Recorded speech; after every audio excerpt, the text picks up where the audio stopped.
Day 1, light is created, but not the sun. Day 2, the firmament expanse dome is created to divide the waters above from below. Day 3, dry land appears under the firmament. Day 4, the sun, moon, and stars are placed in the firmament. This is not just poetic, it's structured, specific, and sequential, as if God wanted his people to know exactly how it happened. The earth was without form, but still existed upon the face of the deep.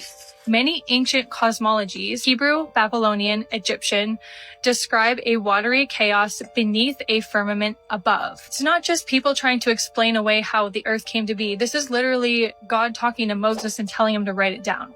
The geocentric enclosed model fits Genesis 1 more closely than modern heliocentric cosmology does. Could God be warning us about Satan's deception through science? And that's the Lord in the ocean. There is strong biblical precedent for this idea. Revelations 12 verse 9, that old serpent called the devil and Satan, which deceiveth the whole world. Romans 1:25, they exchanged the truth of God for a lie and worshipped and served created things rather than the Creator. 1 Timothy 6 verse 20, avoiding profane and vain babblings and oppositions of science falsely so called. Satan doesn't just deceive by tempting individuals, he crafts entire systems of belief, worldviews, institutions, scientific consensus to pull people away from the literal word of God. It's possible that God laid out the true order of creation plainly in Genesis 1 to anchor us so we could see through the lies when the deception would one day come. Why would he tell us how the world was made if we weren't meant to believe it? Jesus says, he who has ears, let him hear, meaning the truth is available, but only some will receive it. Some people allegorize Genesis to fit science. Some treat it as metaphor, myth, or poetry, but others read it as direct and intentional revelation of God. And that's exactly how Moses would have meant it. He wasn't writing a parable. He was recording what was revealed to him directly from God. Don't be afraid to ask honest questions. Read the word plainly, trusting God over man. This is exactly what he calls his people to do. Secret things belong to the Lord our God. The things revealed belong to us and our children forever. He wants you to know. He doesn't want us to be confused, and he definitely wanted us to be guarded from deception. Yeah, once again, it's time gate moments right in your face. Now, 3 things. Number 1, how comes the furthest horizon is always the highest point in the distance? Now, this is impossible on a globe that is supposedly spinning at 1,000 miles an hour. We are talking basic cosmography. The second thing is that the horizon, regardless of elevation and distance, always remains level and horizontal. Now, this is only possible on a flat and stationary Earth. The third point is even more simple. How comes these simple clouds, which are completely detached from the Earth, are not affected by the fictitious 1,000 miles an hour counter spin? You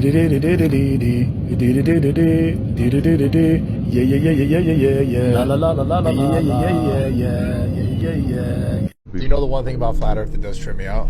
Google images of satellites. Just like type in satellite. Just all. There's no real pictures? Not a single one is not. This is the one thing that tripped me out, I'm not gonna lie. They're all just like renders. Why? It's true. Why do you think? This is the one, I'm gonna say this is the one thing that trips me out. I've never seen a satellite that was real. I'm just saying, I'm not a flat earther, I'm just saying. Yeah, that is very strange now that you bring that up. Why would they want to sell us on Earth being round? That's not the only thing they're selling you on. They're selling you on space as well. That's why you're thinking like that, because you're thinking out of space and all those other planets and stuff real? like that. Yeah. Huh? You don't think they're real?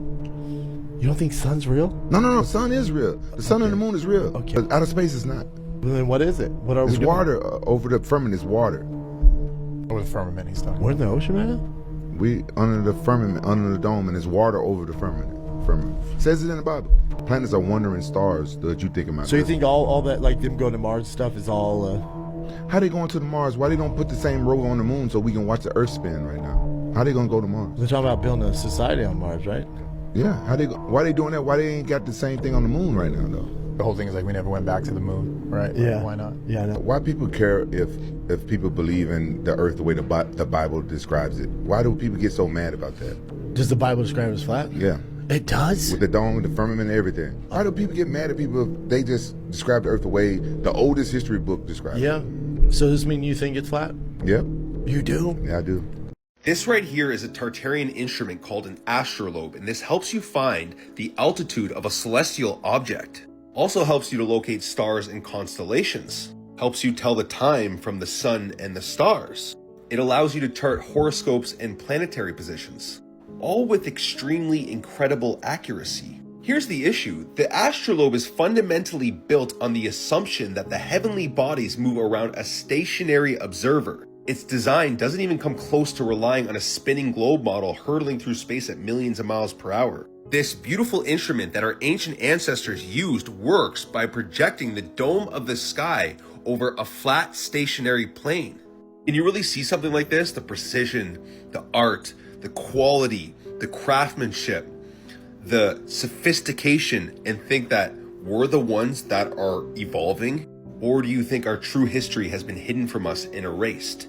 You see, our ancient ancestors knew exactly what the truth to this realm was. They knew that the heavens move above us, just the way it looks and feels.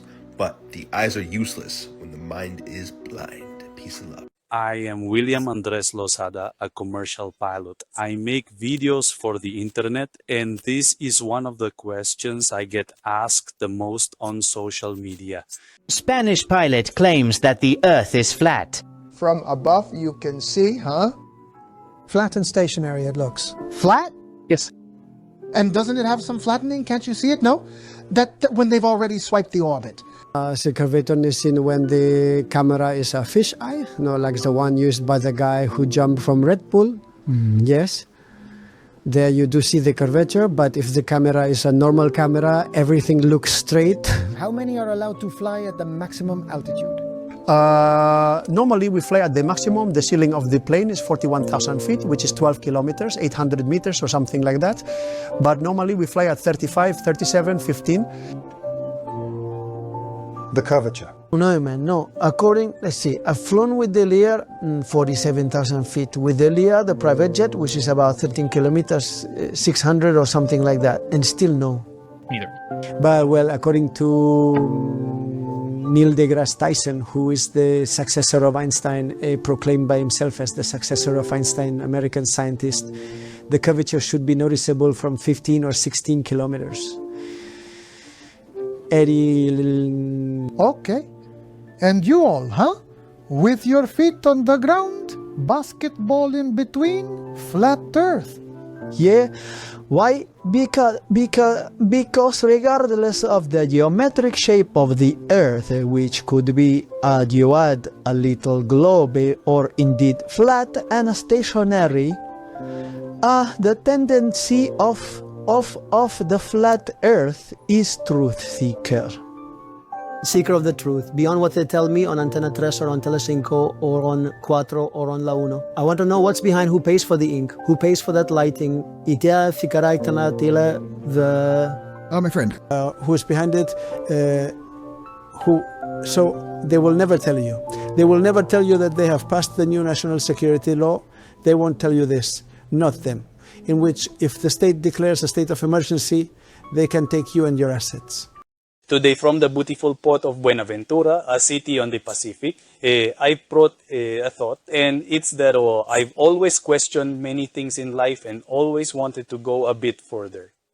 Well, I am faithful to the phrase that a lie repeated 1,000 times becomes a truth. That's why I have decided to listen to the voices and thoughts of millions of people who have interesting theories about the flat earth. And believe it or not, there are millions of people. Why does the famous blue marble photograph or the blue marble have graphic design corrections? I mean, why don't they just take a photograph from a satellite or from something that has gone to space? They take a photo and show it to us. Why do they have to make corrections by graphic designers or by computer? The plane I fly can reach up to 25,000 feet in altitude, and I have never seen the curvature of the Earth from there, and I have also been a passenger at more than 35,000 feet and still have not seen the curvature of the Earth from there. When I'm in crucifix going straight and level, I've never had to adjust by lowering the nose of the plane to follow the curvature of the earth. At no point do you need to make the correction. Straight and level. The horizon at all times. Straight and level. No need to make corrections on the nose below. Why do we always see the same side of the moon? Because if it is rotating, why do we always see the same side of the moon? What a coincidence that it rotates at the same speed as the Earth. Pues could it be that the moon is really out there, or is it close by inside a dome along with the sun? Why does the horizon look so flat when I look at it? Why can't we see the roundness of the Earth if in at that distance should I already see the curvature of the Earth? If the sun is so far away, why do the rays, when they reflect on the clouds, why do they spread out? If it is so far, they should be parallel and not spread out, which shows that the sun would be closer. It's even NASA that gave us a picture of a globe. NASA has it on record that they don't have a picture of the Earth from the sky. You know the machine that you find in every aircraft, the gyroscope. The gyroscope works on a flat earth, flat plane ground, a flat table.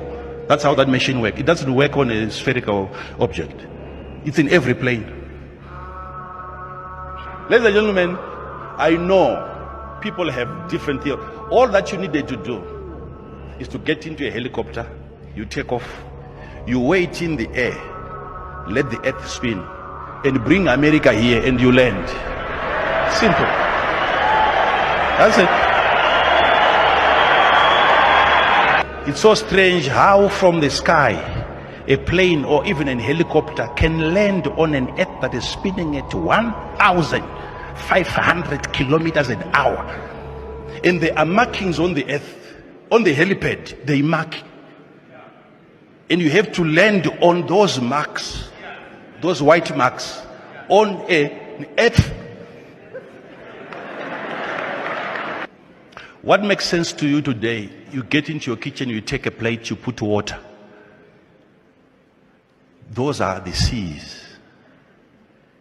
And it's known according to our old maps, the earth was flat. And around, go and look at our old maps. What do you see at the edge? Ice wall. There is a wall around the earth, which is of ice. And that's the highest point. It's not even Mount Everest. That's the highest point around the earth, which keeps the water inside. That's the only way you can get to the end, is the water in a plate. These countries are simply islands. But how come they don't fly past? Okay, you are good researchers. Okay, go and look for Antarctic Treaty. Antarctic Treaty. In 1959, there was an agreement where 53 most powerful countries signed an agreement that we will not allow humans to explore beyond the Antarctica. No planes should fly beyond the Antarctica. Why an agreement? Even NASA that. This is an underwater sea cables map, and it literally proves that the Earth is flat and geocentric. Now, if you didn't know this, these sea cables literally connect all of us. Cables are responsible for carrying approximately 95% of the world's internet traffic. No satellites, no nothing, just these cables. Now, why is this map important? Well, you're going to see how the cables do not connect from here to here and down to here. But on a flat Earth map, it's because these places are the furthest away. They can't stretch that far. They would never lay cables that long, right? Well, what about right here? Look at it on the flat Earth map. It's just a short, simple line. Now, these cables literally prove that the Earth is not a globe. They don't go from Australia to Africa and over to South America. It's because the Earth is flat, just like all of our ancestors told us. And this is what the real map of the world looks like. And oddly enough, it's the same map that the United Nations use in their logo. Wow. The truth is always in plain sight. Peace and love. The Flat Earth map dates back over 1,000 years. This map is credited to being created by a Persian astronomer. His name was Al-Biruni and he lived between 973 AD to 1048 AD. It's the official map of the United Nations and also the United States Geological Survey. It used to be present in many places before the creation of NASA and the Antarctic Treaty in 1959. Here you see it with Admiral Byrd. This map has been restored by Dmitry from Russia with suggestions of mine, Eddie Alenkar. Known by my YouTube channel Flat Earth Banjo, I asked Dmitry to include the Bermuda Triangle and Point Nemo, a place deep in the Pacific where NASA buries rockets. Then Robert Tozzi, a professional mapmaker, came along and enhanced the map even more. There are many people now selling this map online, but if you could order it from my online store, I would greatly appreciate it. Visit my online store now and order one of the items. I humbly thank you.